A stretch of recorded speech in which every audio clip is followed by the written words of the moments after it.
घाटी में target killing को लेकर गृह मंत्रालय में बैठक। कश्मीर के मौजूदा हालातों पर चर्चा। उपराज्यपाल मनोज सिन्हा, एनएसए अजीत डोभाल और आर्मी चीफ मौजूद रहे। छत्तीसगढ़ में कांग्रेस के खाते में गई राज्यसभा की दोनों सीटें। राजीव शुक्ला और रंजीत रंजन निर्विरोध चुने गए। विधानसभा सचिव ने दिया सर्टिफिकेट। एमपी में राज्यसभा की तीनों सीटों पर निर्विरोध चुने गए प्रत्याशी। कांग्रेस से विवेक तनखा तो बीजेपी से सुमित्रा वाल्मीकि और कविता पाटीदार पहुंची राज्यसभा। कांकेर को सीएम बघेल की करोड़ों की सौगात। गीत पहर में स्टेडियम और बैंक शाखा खोलने की घोषणा। अंगार मोती माता मंदिर में की पूजा अर्चना। सीएम बघेल ने पीएम मोदी को लिखा लेटर। पेंशन के 17,240 करोड़ वापस देने की मांग। कहा पीएफआरडीए से वापस कराए राशि। जबलपुर में सीएम शिवराज की जनचौपाल। कहा सरकारी जमीन पर कब्जा करने वालों के खिलाफ जारी रहेगी मुहिम। सर्किट हाउस में किया पौधारोपण। विदिशा में आरटीआई एक्टिविस्ट रंजीत सोनी की हत्या का खुलासा। 3 ठेकेदारों ने पुराने रंजिश में कराई हत्या। 5 आरोपी गिरफ्तार, हथियार भी बरामद। सरकार ने ईपीएफ पर ब्याज दर घटाई। 2021-22 के लिए ईपीएफ पर ब्याज दर 8.1% हुई। 44 साल में पहली बार सबसे कम ब्याज दर।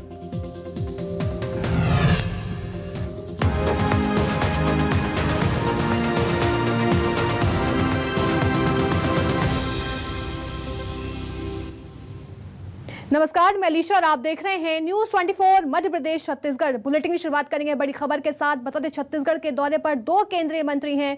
कानून मंत्री किरण रिजिजू और स्मृति ईरानी का छत्तीसगढ़ दौरा है। आज रायपुर पहुंचेंगे दोनों केंद्रीय मंत्री। आज सुबह करीब 8:30 बजे ये दोनों केंद्रीय मंत्री छत्तीसगढ़ पहुंच जाएंगे और आईटीएटी रायपुर खंडपीठ के नए कार्यालय परिसर का शुभारंभ करेंगे। बीजेपी कार्यकर्ताओं के साथ बैठक करेंगी स्मृति ईरानी। बता दें कि नवा रायपुर के उपरवारा आंगनबाड़ी केंद्र का भी दौरा किया जाएगा।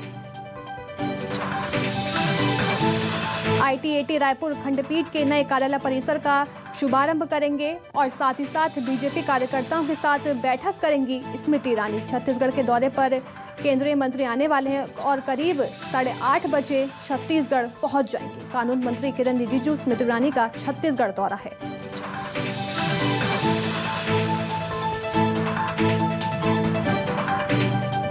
बता दें आज सुबह करीब 8:30 बजे यानी अब कुछ ही देर बाद वो छत्तीसगढ़ दोनों पहुंच जाएंगे।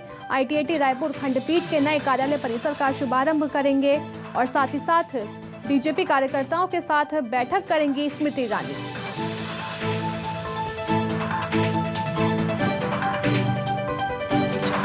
मेरी सहयोगी सुप्रिया पांडे रायपुर से हमारे साथ लाइव जुड़ गई हैं। सुप्रिया, छत्तीसगढ़ के दौरे पर 2 केंद्रीय मंत्री कानून मंत्री किरण रिजिजू और स्मृति ईरानी आ रही हैं। क्या कुछ दोनों के कार्यक्रम रहने वाले हैं आज?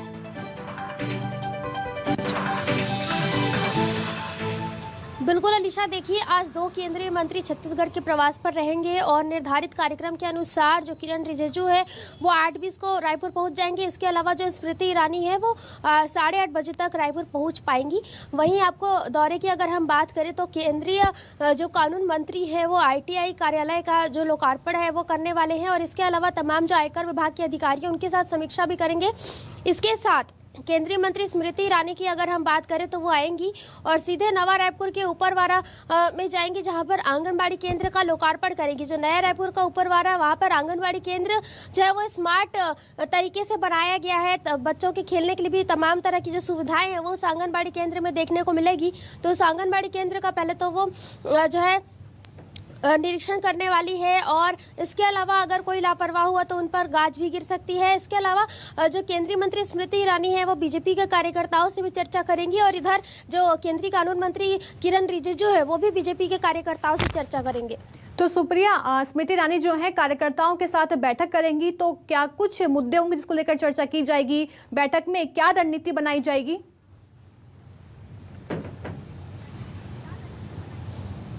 बिल्कुल, देखिए अगर हम रणनीति की बात करें तो मिशन 2023 यहाँ पर उसकी रणनीति बन सकती है छत्तीसगढ़ में, क्योंकि चुनाव नज़दीक है और ऐसे में 2 केंद्रीय मंत्रियों का दौरा काफ़ी अहम इसलिए भी है क्योंकि वो बीजेपी कार्यकर्ताओं के साथ बैठक करेंगे और बैठक में तमाम मुद्दे को लेकर के सरकार को घेरने की रणनीति एक तरीके से बन सकती है। इसके अलावा केंद्रीय मंत्री जो है वो समीक्षा भी कर सकती है कि किस तरीके से बीजेपी विपक्ष की भूमिका किस तरीके से निभा रही है और आने वाले समय में किस तरीके से किस सक्रियता से विपक्ष अपनी भूमिका में रहेगी। सुप्रिया, अगर देखें तो 2023 में विधानसभा चुनाव है छत्तीसगढ़ में, तो उसके मद्देनजर देखा जाए तो दोनों केंद्रीय मंत्री का ये दौरा कितना महत्वपूर्ण माना जा रहा है इस समय?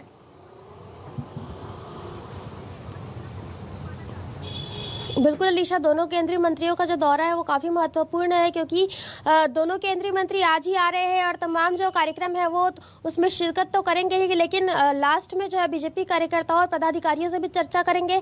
उन्हें जीत का मंत्र भी दे सकते हैं कि किस तरीके से जीत हासिल करनी है। इसके अलावा समीक्षा भी कर सकते हैं कि बीजेपी कार्यकर्ताओं पदाधिकारियों ने विपक्ष के रूप में किस तरीके से यहाँ पर भूमिका निभाई है और आने वाले समय में उन्हें किस तरीके से एक मजबूत विपक्ष के रूप में यहाँ पर नजर आना है। दो केंद्रीय मंत्री यहाँ पर दौरे पर है, तो यहाँ पर बयानबाजियों का जो सिलसिला है वो भी शुरू हो सकता है, लेकिन फिलहाल दौरे पर है और दौरे को लेकर के यही जानकारी कि तमाम जो कार्यक्रम है उसमें शामिल होंगे और बीजेपी के कार्यकर्ताओं और पदाधिकारियों की बैठक लेंगे। हालांकि बैठक के बाद ये स्पष्ट हो पाएगा कि केंद्रीय मंत्री पदाधिकारी और कार्यकर्ताओं को क्या जीत का मूल मंत्र देते हैं। जी देखिए, बिल्कुल दोनों केंद्रीय मंत्री हैं, आज दौरे पर आ रहे हैं। छत्तीसगढ़ की सियासत तो बिल्कुल गर्मा सकती है, लेकिन साथ ही साथ अगर हम प्रशासनिक की बात करें, प्रशासन ने क्या कुछ तैयारियां कर ली हैं दोनों के दौरों को लेकर?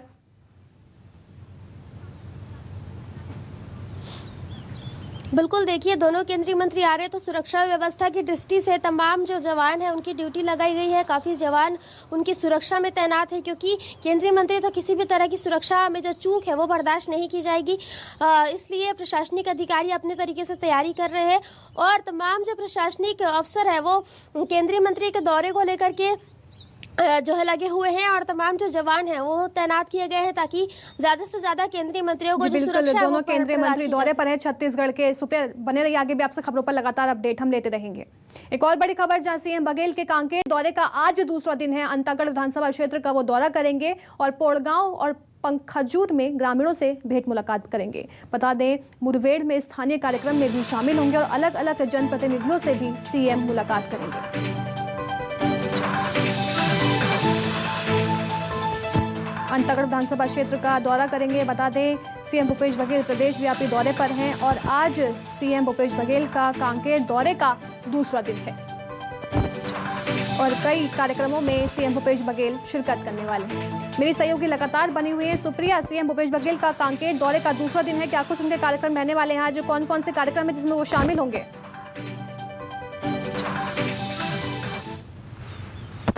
बिल्कुल अलीशा, मुख्यमंत्री भूपेश बघेल के भेंट मुलाकात कार्यक्रम के तीसरे चरण की शुरुआत हो चुकी है और मुख्यमंत्री भूपेश बघेल कांकेर दौरे पर है। कांकेर दौरे के दौरान वो आज अंतागढ़ विधानसभा क्षेत्र के दौरे पर रहेंगे और तमाम जो जनप्रतिनिधि है, कार्यकर्ता है, उनसे चर्चा भी करेंगे और मुख्यमंत्री भूपेश बघेल आज प्रेस कॉन्फ्रेंस भी कर सकते हैं और प्रेस कॉन्फ्रेंस में वो तमाम जो राज्य की योजनाएं हैं उसकी जानकारी दे सकते हैं। इसके अलावा जो तमाम आम जनता है उनसे भी बात करेंगे और जानेंगे कि राज्य में किस तरीके से कौन कौन सी योजनाएं हैं जिनका क्रियान्वयन नहीं हो पा रहा है ठीक से, या फिर राज्य की योजनाएं जो है वो आम जनता तक अगर नहीं पहुंचेगी तो संबंधित अधिकारियों पर कार्रवाई भी की जाएगी और निलंबित की जाएगी। जो निलंबन की जो गाज है वो अधिकारियों पर गिर सकती है, क्योंकि जिस तरीके से मुख्यमंत्री भूपेश बघेल इन दिनों दौरा कर रहे हैं, लगातार अधिकारियों पर गाज गिर रही है और लापरवाह करने वाले जो अधिकारी कर्मचारी उन्हें बख्शा नहीं जा रहा है। और आज भी मुख्यमंत्री भूपेश बघेल कांकेर के दौरे पर है तो वो इस बार भी योजनाओं की समीक्षा करेंगे और आम जनता से चर्चा कर जानेंगे कि कौन सी योजनाएं हैं जिनका लाभ नहीं मिल पा रहा है और कौन कौन सी योजनाओं का लाभ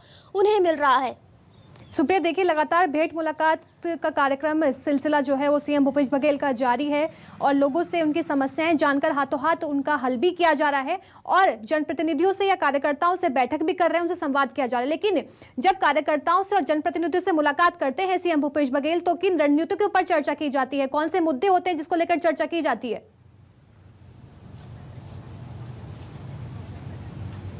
बिल्कुल, देखिए विकास के मामले सबसे अहम है, क्योंकि कांकेर जो है वहाँ पर विकास देखने को नहीं मिल पाता है आमतौर पर, क्योंकि कांकेर भी थोड़ा सा नक्सल प्रभावित क्षेत्र है। तो ऐसे में कांकेर में किस तरीके से विकास हुआ है या नहीं हुआ है, ये सबसे अहम मुद्दा है, क्योंकि इसी बात को लेकर के मुख्यमंत्री भूपेश बघेल आम जनता से चर्चा करेंगे और जानेंगे कि राज्य की योजनाओं का लाभ उन्हें मिल रहा है कि नहीं मिल रहा है। क्योंकि नक्सल प्रभावित क्षेत्र में अक्सर देखा जाता है कि जो राज्य की योजनाएं है, जो विकास की योजनाएं, जो विकास की गतिविधियां है, वो थोड़ी सी ठप पड़ी रहती है। नक्सल मूवमेंट होने के कारण विकास बिल्कुल, सीएम बघेल के कांकेर दौरे का आज दूसरा दिन है और कई कार्यक्रमों में सीएम भूपेश बघेल शामिल होंगे। बहुत बहुत शुक्रिया सुप्रिया में तमाम जानकारी देने के लिए। चलिए रुक करते हैं अगली खबर का। जहां कांकेर दौरे पर पहुंचे सीएम भूपेश बघेल ने भानु प्रतापपुर के गीतपहर में शीतला माता और अंगार मोती में मां की पूजा अर्चना की और प्रदेश की खुशहाली की प्रार्थना की है। और इस दौरान मुख्यमंत्री को स्थानीय लोगों ने परंपरागत पगड़ी पहनाकर स्वागत किया। इस अवसर पर मुख्यमंत्री ने मंदिर प्रांगण में नीम के पौधे का रोपण भी किया और सीएम के साथ राज्य की महिला बाल विकास मंत्री अनिला भेड़िया और विधानसभा उपाध्यक्ष और भानु प्रतापपुर विधायक मनोज सिंह मंडावी भी साथ रहे। मंत्री अनिला भेड़िया और विधायक मनोज सिंह मंडावी ने कदम के पौधे का रोपण किया और गीतपहर में सीएम ने भेंट मुलाकात कार्यक्रम के दौरान स्थानीय लोगों की समस्याएं सुनी और समस्याओं के जल्द निराकरण के आदेश अधिकारियों को दिए। भेंट मुलाकात के दौरान मुख्यमंत्री भूपेश बघेल से स्थानीय निवासी नंद किशोर ने जमीन पट्टा नहीं मिलने की शिकायत की, जिस पर तत्काल कार्रवाई करते हुए मुख्यमंत्री ने कलेक्टर को जल्द पट्टा प्रदान करने के निर्देश दिए। और इस दौरान सीएम ने भानु प्रतापपुर को करोड़ों की सौगात दी। सीएम ने 5 करोड़ 19 लाख रुपए की लागत से 83 देवगुड़िया का भूमि पूजन और लोकार्पण किया, जिनमें से उन्होंने 4 करोड़ 9 लाख रुपए से 60 ग्रामों के देवगुड़िया की स्थापना के लिए भूमि पूजन और 1 करोड़ 10 लाख की लागत से निर्मित 20 देवगुड़िया का लोकार्पण किया। सीएम भूपेश बघेल का लगातार भानु प्रताप दौरा है और आज उनका कांकेर दौरे का दूसरा दिन है। शीतला माता मंदिर की पूजा अर्चना की और साथ ही साथ प्रदेश की खुशहाली की उन्होंने कामना की। लोगों ने परंपरागत पगड़ी पहनाकर सीएम भूपेश बघेल का स्वागत किया। मुख्यमंत्री भूपेश बघेल दुर्कोंदल में बचपन से दिव्यांग बहनें प्रियंका दुग्गा और प्रीति दुग्गा के इलाज के लिए हर संभव कदम उठाने के निर्देश दिए गए।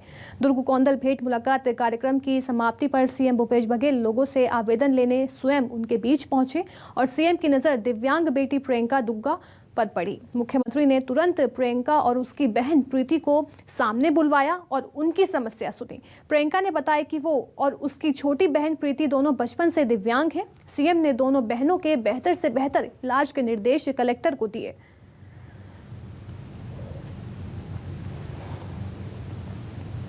चलिए रुख करते हैं अगली खबर का। आज छत्तीसगढ़ में कांग्रेस के खाते में गई राज्यसभा की दोनों सीटें राजीव शुक्ला और रंजीत रंजन का निर्विरोध निर्वाचन हुआ है। राजीव शुक्ला रंजीत रंजन को निर्वाचन प्रमाण पत्र दे दिया गया। विधानसभा सचिव ने सर्टिफिकेट दिया है। मंत्री रविंद्र चौबे, विधायक विकास उपाध्याय भी मौजूद रहे और बीजेपी ने कोई भी उम्मीदवार नहीं उतारा है। छत्तीसगढ़ के नए राज्यसभा सदस्य अब चुन लिए गए हैं। बिना किसी विरोध के रंजीत रंजन और राजीव शुक्ला को सांसद के तौर पर चुन लिया गया।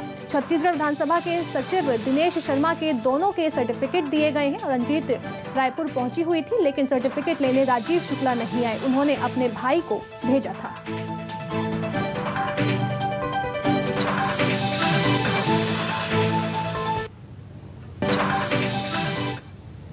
तो वही राज्यसभा के लिए निर्विरोध निर्वाचन होने पर रंजीत रंजन ने छत्तीसगढ़ वासियों को बधाई दी है। न्यूज़ 24 मध्य प्रदेश छत्तीसगढ़ से खास बातचीत में कहा कि वो प्रदेश के मुद्दों को गंभीरता से उठाएंगी। वहीं रविंद्र चौबे ने निर्विरोध निर्वाचन खुशी जाहिर की है। उन्होंने कहा कि कांग्रेस के इतिहास में राज्य का पहला मौका है जब 2 प्रत्याशियों का निर्विरोध निर्वाचन हुआ है।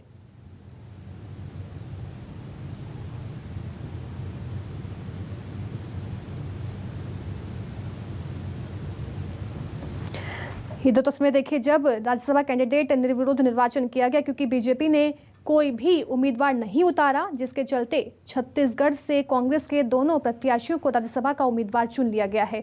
सर्टिफिकेट देकर, पत्र देकर उन पर मुहर लगाई गई। हालांकि राजीव शुक्ला जो है वो सर्टिफिकेट लेने नहीं पहुंचे, तो उनके छोटे भाई ने सर्टिफिकेट लिया।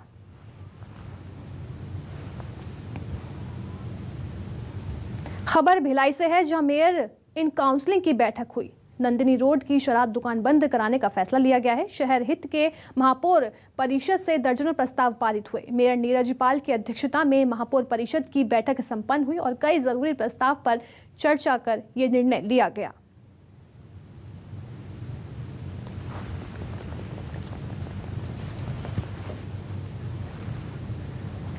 छत्तीसगढ़ में राज्यसभा के लिए निर्वाचन निर्विरोध हो गया है और दोनों ही प्रत्याशी निर्विरोध जो है चुने गए हैं। राजीव शुक्ला जी भी निर्विरोध चुने गए हैं और रंजीत रंजन जो है वो निर्विरोध चुने गई हैं। एक तो महिला प्रत्याशी छत्तीसगढ़ से जा रही हैं राज्यसभा में। जाहिर तौर पर देश के बहुत सारे ऐसे मुद्दे हैं जिनको कि उठाने की जिम्मेदारी आपके पास है। पहला सवाल है छत्तीसगढ़ को लेकर के, छत्तीसगढ़ की तरफ से, छत्तीसगढ़ वासियों की तरफ से आपको बधाई। कांग्रेस पार्टी और छत्तीसगढ़ के लिए क्या कहेंगे? देखिए, सबसे पहले पार्टी को धन्यवाद एक वर्ड नहीं है, और हमारी अध्यक्षा मैडम सोनिया जी को, राहुल जी को सिर्फ धन्यवाद नहीं दे सकती। मुझे लगता है जो विश्वास उन्होंने मुझ पर दिखाया है, हमारे 10 जो राज्यसभा के नॉमिनेट जिन्होंने किया है, सदस्य है, उन सब पे जो विश्वास जताया है, मैं उनका दिल से धन्यवाद करती हूँ। प्रियंका गांधी ने कहा था लड़की हूँ लड़ सकती हूँ, तो आपके ऊपर अब बड़ी जिम्मेदारी आ गई है। देश में जो परिस्थितियाँ है, आप लोगों ने संकल्प शिविर के माध्यम से कहा भी है कि भारत को जोड़ने का वक्त है। जो सांप्रदायिक ताकतें हैं, जो देशव्यापी जो माहौल बन रहे हैं, महंगाई का मुद्दा है, तो जाहिर तौर पर ये जिम्मेदारी आपके ऊपर ज़्यादा रहेगी सर। बिल्कुल रहेगी, पूरे विपक्ष पे है, हम सब पर हैं। और आप और हम, आप किस हालात में हैं, आपको कितनी तनख्वाह थी और कितनी होनी चाहिए थी, हर आदमी उससे त्रस्त है। चाहे महंगाई हो, बेरोजगारी हो, रोजगार हो, महिला का मुद्दा हो, आर्थिक तंगी हो, जीएसटी हो, नोटबंदी हो, तो मुद्दे ही मुद्दे हैं। सवाल सिर्फ ये है कि उन्होंने सारे एजेंसीज को या तो खरीद लिया है या तो उनको दबा दिया गया है। हम लोग का मेन टारगेट है कि लोगों को सुनाना। जिनको आप सुनाने नहीं देना चाहते हैं, आप यहाँ पे बंद कर सकते हैं, टीवी चैनल में बंद कर सकते हैं, लेकिन पार्लियामेंट में आप जवान को बंद नहीं कर सकते। बहुत बहुत धन्यवाद, हमसे बातचीत कर रहे थे। मंत्री रविंद्र चौबे जी हैं। निर्विरोध निर्वाचन हुआ है दोनों ही प्रत्याशियों का। छत्तीसगढ़ में एक शायद पहला अवसर है मेरी जानकारी में राज्य बनने के बाद जब दोनों ही प्रत्याशी निर्विरोध जा रहे हैं। नहीं, पहला अवसर नहीं है। निर्विरोध निर्वाचन इसके पहले भी हुआ है, लेकिन छत्तीसगढ़ में कांग्रेस से दोनों सीट में निर्विरोध जा रहे हैं, ये पहली बार हुआ है। उसका सबसे बड़ा कारण है छत्तीसगढ़ में हम 3/4 बहुमत से भी अधिक बहुमत में हैं, और दोनों जो कैंडिडेचर कांग्रेस का हाईकमांड ने दिया है, वो दोनों निर्विरोध निर्वाचन हो रहा है। ये कांग्रेस के लिए पहली बार हो। धन्यवाद, हमसे बातचीत कर रहे थे मंत्री रविंद्र चौबे जी। खुश हैं कि कांग्रेस पार्टी के लिए पहला अवसर था जब छत्तीसगढ़ राज्य बनने के बाद जो है दोनों ही प्रत्याशी निर्विरोध चुने गए हैं, और दोनों ही प्रत्याशियों को उन्होंने बधाई भी दी है और उम्मीद जताया है कि राज्यसभा के भीतर अब जो छत्तीसगढ़ के मसले हैं वो और ज़्यादा मजबूती के साथ से रखे जाएंगे, उठाए जाएंगे। कैमरामैन चोलाराम यादव के साथ वैभव सिंह पांडे, न्यूज़ 24 मध्य प्रदेश, छत्तीसगढ़, रायपुर। खबर भिलाई से है, जहां मेयर इन काउंसिल की बैठक हुई। नंदिनी रोड की शराब दुकान बंद करने का फैसला लिया गया और शहर हित में महापौर परिषद से दर्जनों प्रस्ताव पारित हुए हैं। मेयर नीरज जिपाल की अध्यक्षता में महापौर परिषद की बैठक संपन्न हुई और कई जरूरी प्रस्ताव पर चर्चा करके फैसला लिया गया। शहर के विकास के लिए महापौर परिषद से दर्जनों प्रस्ताव पारित हुए हैं। मेयर इन काउंसिलिंग की बैठक में निर्णय लिया गया। मेयर नीरज जिपाल की अध्यक्षता में महापौर परिषद की बैठक संपन्न हुई, जहां कई जरूरी प्रस्ताव पर चर्चा कर फैसला लिया गया।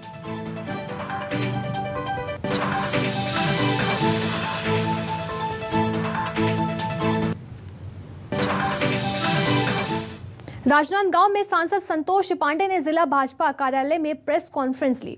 प्रेस कॉन्फ्रेंस में सांसद ने केंद्र की भाजपा सरकार के 8 सालों के विकास कार्यों और जनता के हित के बारे में बनाई गई केंद्रीय योजनाओं के बारे में जानकारी दी और इस दौरान सांसद ने पीएचई विभाग के द्वारा धीरी प्रोजेक्ट को लेकर कहा कि इस योजना में करोड़ों का भ्रष्टाचार हुआ है। चलिए, वक्त है छोटे से ब्रेक का, जल्द होंगे हासिल।